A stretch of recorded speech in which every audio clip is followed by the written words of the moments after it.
Bonjour, alors on se retrouve pour un nouveau tuto sur ma chaîne, c'est un tuto Uromastix. Alors c'est des lézards qui sont très curieux, c'est des lézards qui sont diurnes.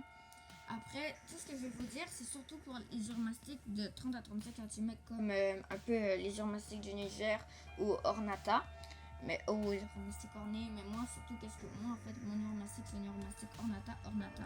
Après je vous le montrerai. C'est des lézards vraiment très beaux et ils sont très attachants. Si vous les élevez bien, ils peuvent se faire prendre facilement. Après, c'est sûr qu'il y en a, même si vous les élevez bien, ils ne vont pas se faire prendre. Ça dépend du lézard, mais c'est quand même rare. C'est assez curieux comme lézard. Alors, pour le terrarium, je vous recommande une dimension de 48 par 24 par 24 pouces. Et idéalement, il faut le terrarium le plus grand possible. Donc, vous pouvez lui offrir plus grand, même que ce soit genre, je sais pas, grand comme ça, genre vraiment grand, genre vraiment.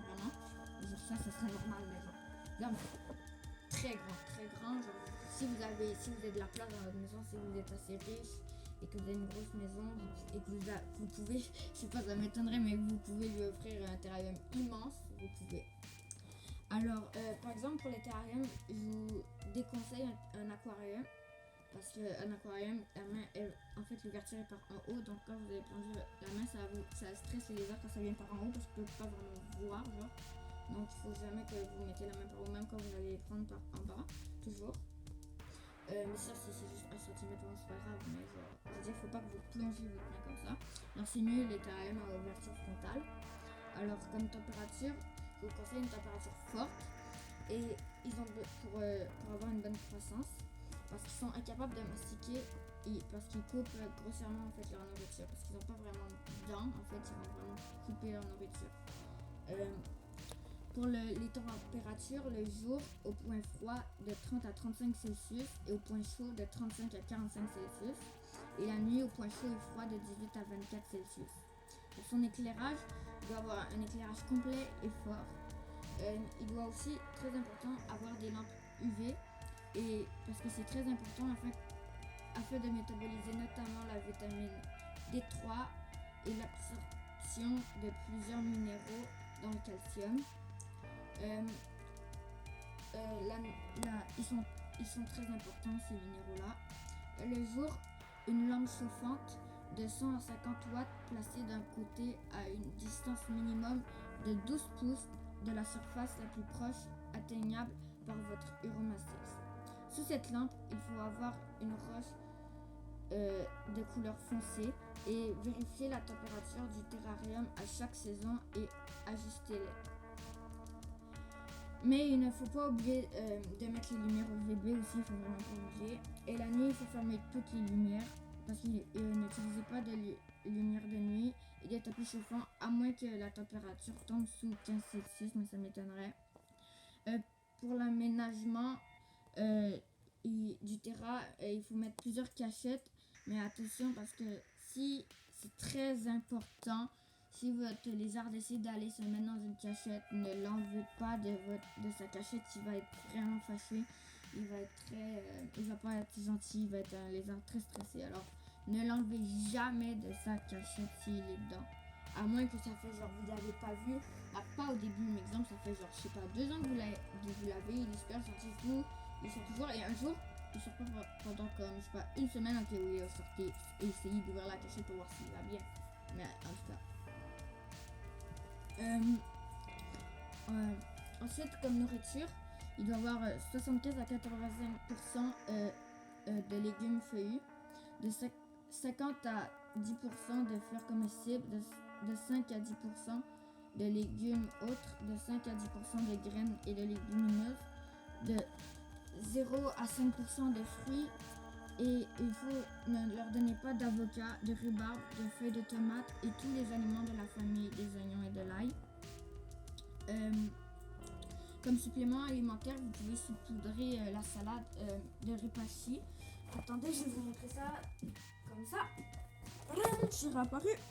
Alors les ripachi, c'est ça. En fait, tu vas prendre, en fait, il y a un peu de la poudre à l'intérieur. Regarde, c'est un peu de la poudre. Et en fait, tu vas venir prendre une passette et genre saupoudrer sur la salade. Alors, pour les juvéniles, c'est 6 fois par semaine et pour les adultes, c'est 3 fois par semaine. Ensuite, dans le terrarium aussi, il faut ne mettez pas de sable parce que même si c'est des lézards désertiques ne veut pas dire forcément sable. Ça veut pas. Il y a beaucoup de déserts, exemple les déserts des États-Unis. C'est des climats désertiques souvent, mais ça veut pas dire que c'est des dunes genre des dunes de sable comme dans les films, tu vois, non. Ça peut juste être en fait c'est des rochers, un sol très argileux, comme tu vois quelque chose comme tu sais quand tu vois genre tout le sol comme de terre craquée sec et tout, c'est ça en fait le terrarium. Mais en fait je vous conseille comme substrat, alors en fait mettez du prélat par terre parce que ça va être plus facile à nettoyer et c'est parfait pour eux. Et quand il va être plus grand, vous pouvez lui mettre de l'excavateur. C'est un peu une sorte d'argile que tu vas mouiller, qu'en fait ça va faire vraiment en fait qu'est-ce qu'il y a dans la nature. Mais ça c'est pour quand il va être grand. Si sont petits qui, exemple, je sais pas, il y a une salade qui tombe par terre et la mange, ils prennent, je sais pas, un petit peu de ça, ils vont pas le digérer, ils vont mourir. Donc attendez qu'il soit grand, que genre, ils puissent bien digérer tout. C'était pas mal tout ce que j'avais à vous dire sur l'Uroma 6. Alors maintenant je vais vous montrer l'Uroma 6. Attention, regardez comment il est beau. Regardez comment il est beau. Le voici. Alors ça, il s'appelle Blue. C'est mon Uroma 6 Blue. Il est vraiment beau. Tu vois là, il a son bol de graines à chaque saison, on lui donne. Regardez, il est vraiment cute. Mais regardez comment c'est curieux. Vous voyez comment c'est un lézard curieux. Genre, il a pas peur de la caméra, il vient vraiment la voir.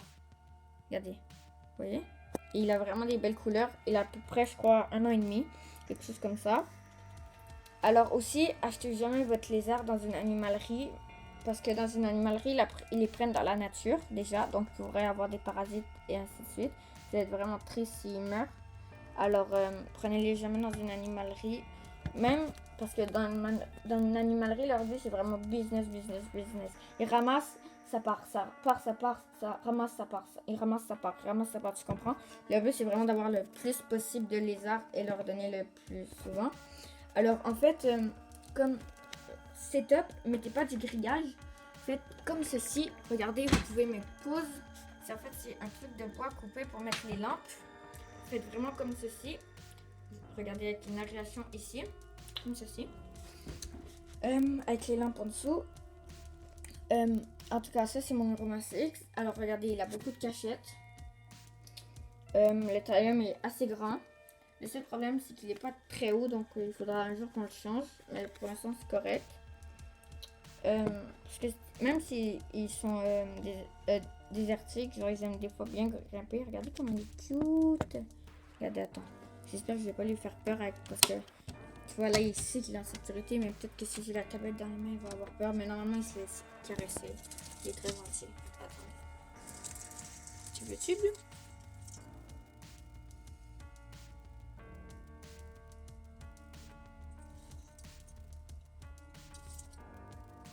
C'est correct. En fait, il s'en fout vraiment pas. C'est vraiment, je m'en fous. S'il était fasciste, il serait gonflé. Il aurait fait en fait une genre de danse où il twist un peu comme un serpent, genre. Mais là, il a pas l'air de le faire. C'est juste qu'il veut voir bof se faire caresser, c'est tout. Mais ah oui, regardez sa queue. Regardez la queue de neuromastique, c'est comment? Vous voyez? C'est plein d'épines. Alors, dans la nature, en fait, il va fouetter. Vous inquiétez pas si vous fouettez toujours. Ça fait pas vraiment mal, mais après, c'est sûr que si c'est des gros romastiques du Maroc, là, ça peut faire plus mal. Et en tout cas, ça fait pas mal.